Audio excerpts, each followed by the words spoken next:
नमस्कार भाई लोग, हमारा नाम है संजीत और आज हम जौने मूवी के एक्सप्लेन करे वाला बाटी। वो मूवी के नाम है अलादीन। वो है जादुई चिराग वाला अलादीन। मूवी के स्टार्टिंग में देखा जाला कि एक आदमी अपने लइकन के एक कहानी सुनावत बा।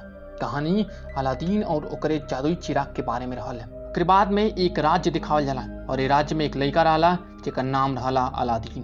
वो अपने बंदर के साथ में मिलके चोरी करत रहल, लेकिन ओकर खासियत ई रहल कि वो अमीर से चोरी करत रहल और गरीब में बांट देत रहल। तो गरीब लोगों के बहुत मदद करत रहल है। वो एक सच्चा दिल के इंसान रहल है।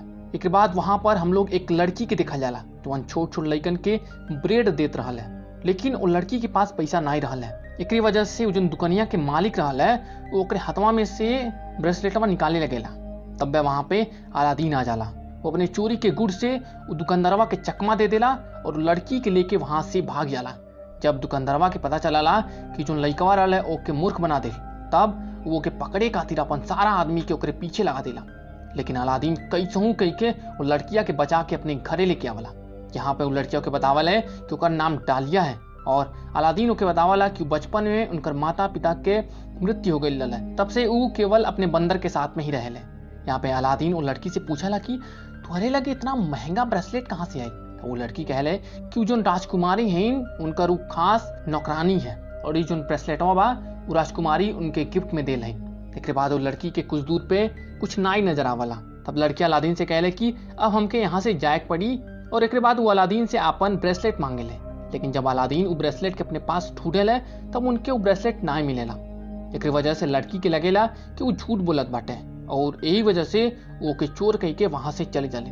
एक बाद हम लोग राज्य के वजीर के देखल जाला जेकर नाम रहला जाफर। जफरवा बहुत दुष्ट आदमी रहला। वो ये राज्य के हड़पल चाहला, लेकिन अपन एक ख्वाहिश पूरा करे खातिर ओके एक जादुई चिराग के जरूरत रहल है। और ये जो जादुई चिराग रहल है वो एक जादुई गुफा के अंदर रहल है, लेकिन वहां पे केवल साफ दिल के इंसान ही जा सकत रहल है। लेकिन जफरवा तो रहल है बहुत दुष्ट आदमी, एक नंबर के कपटी रहल है। यही वजह से वो गुफा में ना जा सकत रहल है और यही वजह से वो एक साफ दिल के इंसान के खोजत रहल है ताकि ओके गुफा में भेज के वो जादुई चिराग के हासिल कर सके। आगे देखा जाला कि राजकुमारी से शादी करे खातिर अरब से कुछ राजकुमार आयल बाटे। देखले में कुल बकलोल लगेले। अब हम लोग राजकुमारी के देखा जाला वह लड़की रहेलिन जौन ओ दिन अलादीन के साथ घूमत रहलिन है और अपने आप के राजकुमारी के नौकरानी बतावत रहलिन। इनका नाम रहल है जैस्मीन। राजकुमारी के कोनो भी राजकुमार पसंद नहीं आवेले। के बाद हम लोग जाफर के देखा जाला जो राजा से कहला कि सिराबाद पर हमला कईदा, लेकिन राजा ओके मना कई देले।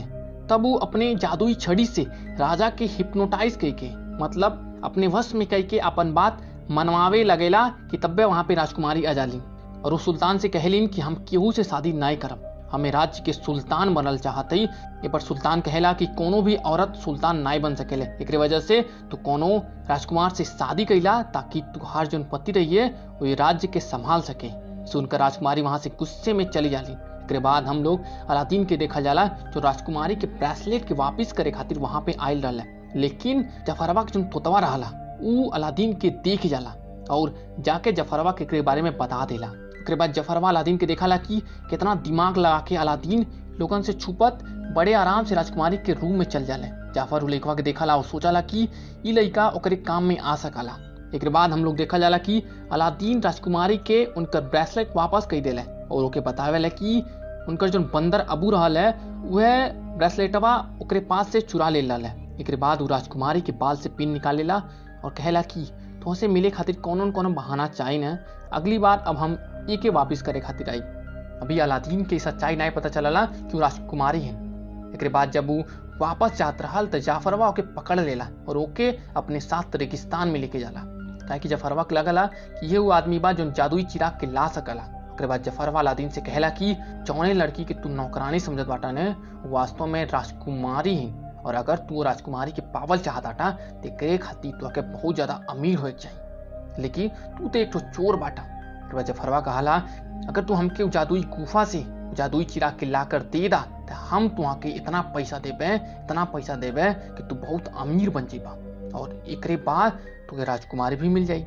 काहे कि अलादीन राजकुमारी से बहुत प्यार करत रहले और वो राजकुमारी के पावल चाहत रहले। एक वजह से वो चिराग लावे खातिर तैयार हो जाले। अब अलादीन शाम के समय में वो जफरवा के साथ जादुई गुफा के सामने जाले, जहाँ पे जफरवा अलादीन से कहला वो केवल वहां से जादुई चिराग के ही लइए, एक अलावा गुफा में कौन दूसरे चीज के मत छुइए। अगर वो कौन दूसरे चीज के छुअत बाटे तो गुफा के जो रक्षक बाटे गुफा के हमेशा के लिए बंद कर दिए और इससे वो हमेशा के लिए वहीं पे फंस जाइए। इसके बाद अलादीन गुफा के अंदर जाले वो जादुई चिराग लावे खातिर। अब जैसे ही गुफा के अंदर घुसल है तो देखे कि हर तरफ सोना हीरा जवाहरात बहुत कीमती चीज भरल बा।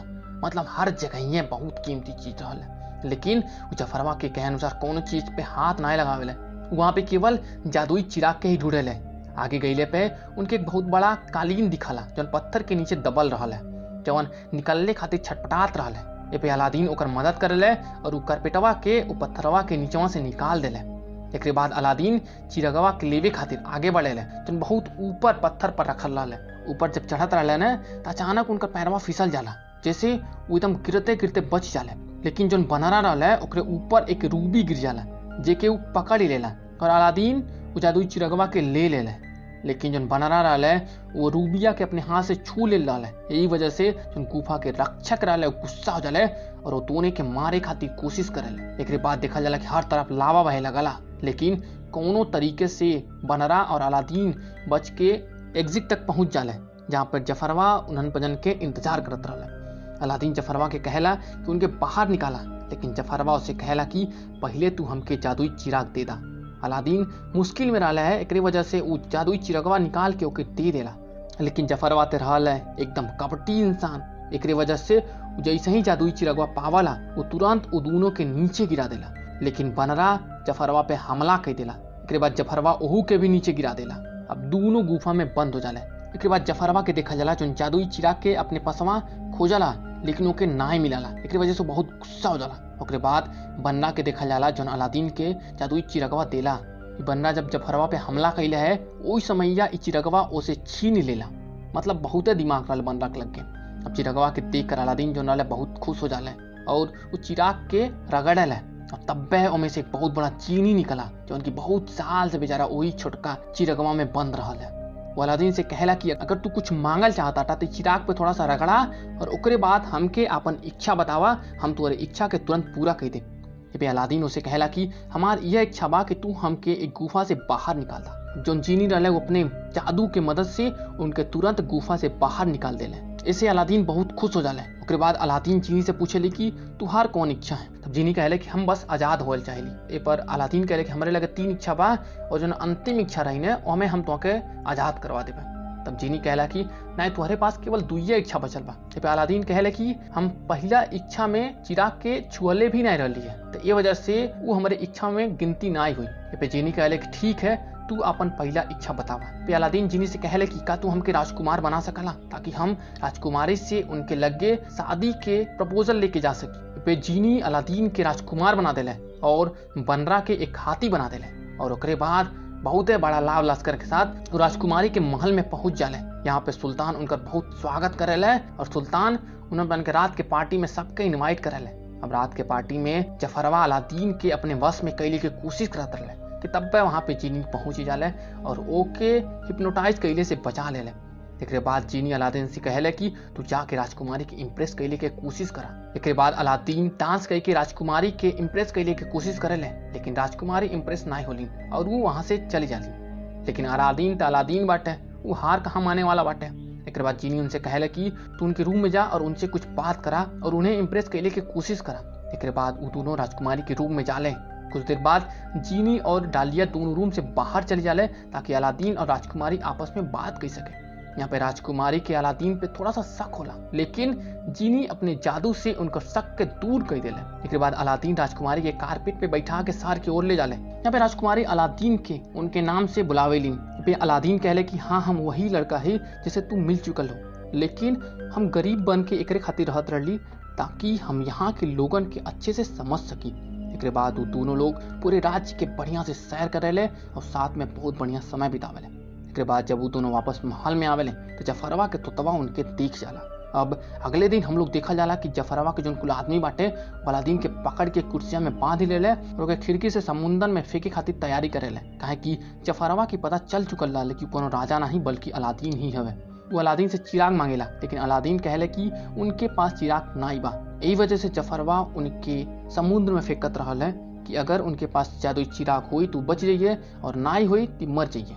अब जैसे जफरवा अलादीन के समुद्र में फेंकेला, वैसे ही बंदरा कारपेट पे बैठ के चिराग लेके वहां पे आ जाला और जल्दी से चिरागवा पानी के अंदर गिरा देला ताकि जो अलादीन बाटे वो चिराग की मदद से बाहर आ सके। लेकिन अलादीन पनिया के अंदर बेहोश हो जाले। कौने तरीके से उनकर हाथ का स्पर्श चिरागवा पे लग जाला, जिससे जीनी वहां पे तुरंत आ जाले। अब जैसे ही जीनी बाहर आवेले वो अलादीन के दूसरा इच्छा के यूज करके अलादीन के बचा ले।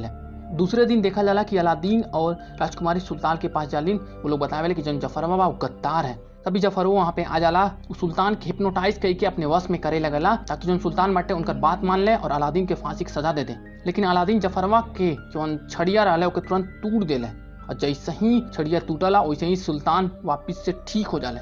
और जैसे ही सुल्तान ठीक होले वो तुरंत जफरवा के गद्दारी के सजा में कैद कर दिले। लेकिन रात में जफरवा के जो तोतवा रहल है वो जफरवा के कैद से छुड़ा देला। दूसरी तरफ देखा जाला कि सुल्तान जन बाटे वो अलादीन के शुक्रिया करेले, काहे कि अलादीन के वजह से ही उनकर जो राज्य रहले वो बच गई रहले। अब सुल्तान जन बाटे वो राजकुमारी और अलादीन के शादी खातिर राजी भी हो जाले। ऐसे राजकुमारी बहुत खुश हो जाली। उसके बाद हम लोग देखा जाला कि अलादीन कहीं जात बाटे, लेकिन रास्तवा में जफरवा अलादीन से उनका चिरगवा चुरा लेला। अब अलादीन के पता नहीं चल पावला। एक बाद अलादीन अपने घरे जाले और जीनी के बात के सोचे लगे जो उनसे कहल रहल कि अपन सच्चाई राजकुमारी के बता दा, काहे कि अगर तू उनसे सच्चा प्यार करत बाटा तो उनसे तो कभी झूठ ना ही बोले चाहिए। अब अलादीन के जीनी के बात सही लगल और वो राजकुमारी के अपन सच्चाई बतावे खातिर सोचल कि तब उनके पता चला कि उनके लगे चिरगवा ते बा नहीं। अब हम जाफर के देखल जाला जो चिरगवा के मिलते ओके घिसला और जैसे ही उनमें से जीनी निकलला वो जीनी से कहला कि हमके राज्य के सुल्तान बनाता। अब जैसे ही वो सुल्तान बनाला तो बाकी सब लोग ओकर खिदमत करे लगे, ओकरे सामने झुक चले। तब राजकुमारी उन सबके समझावेलिन कि भले ही तो अनपजन राजगद्दी के प्रति वचनबद्ध बाटा, लेकिन गलत आदमी के साथ देवल भी सही नाई है। वो लोग राजकुमारी के बात के मान जाले और जफरवा के बात मनने से इनकार कर दिले। एक बाद जफरवा जनबा बहुत गुस्सा में आ रहा और वो जीनी से कहला कि हमके तो बहुत पावरफुल जादूगर बना था। अब जीनी जोन बाटे बेचारे मजबूर रहल है, एक वजह से वो के सबसे बड़ा जादूगर बना दिले। अब जैसे ही जफरवा बहुत बड़ा जादूगर बनाला वो तुरंत सब सिपहियन के कैद कर दिला। तब वहाँ पे अलादीन आ जाले और वो चिराग के चुरौले की कोशिश करेले मगर पकड़ल जाले। अब जफरवा जन बा सबके उनकर हकीकत बता देला कि कोनो राजकुमार नहीं हवे बल्कि एक आम आदमी हवे जेकर नाम है अलादीन। और वो अलादीन के सजा देवे खातिर एक बहुत बर्फीली जगह पे भेज दिला। उसके बाद जफरवा जन बा राजकुमारी के मजबूर करला कि उनसे शादी कैले, नहीं ते वो डालिया और सुल्तान के मार दिए। यहाँ पे जो जीनी डाला है वो धीरे से कारपेट के अलादीन की मदद करे खातिर भेज दिले। अगले दिन जब जफरवा राजकुमारी से शादी करत रहा तब राजकुमारी देखेलिन कि दूर से अलादीन कारपेट पे बैठ के आवत बाटे। ये देख के वो बहुत खुश हो जाली और जफरवा के चकमा देख के उसे चिरगवा ले लेलिन और जल्दी से कारपेट पर बैठ के वहां से निकल जाली। ये देख के जफरवा के बहुत गुस्सा आ जाला। वो अपने तोतवा के बहुत बड़ा तोता में कन्वर्ट कर देला, जैसे तोतवा जाके अलादीन से चिरगवा छीन लेला। लेकिन पीछे से सुल्तान जो नल है वो जफरवा के धक्का दे देले, जेकरे वजह से ओकर जो जादुई छड़ी रहल है वो नीचे गिर जाला। और जैसे ही छड़िया नीचे गिरला वैसे ही जो तोतवा रहा फिर से छोटा हो जाला। उसके बाद जो बनरा रहा वो तोतवा से चिरगवा छीन लेला। लेकिन जो जफरवा रहा तो बहुत बड़ा मैजिशियन रहा, बहुत बड़ा जादूगर रहा।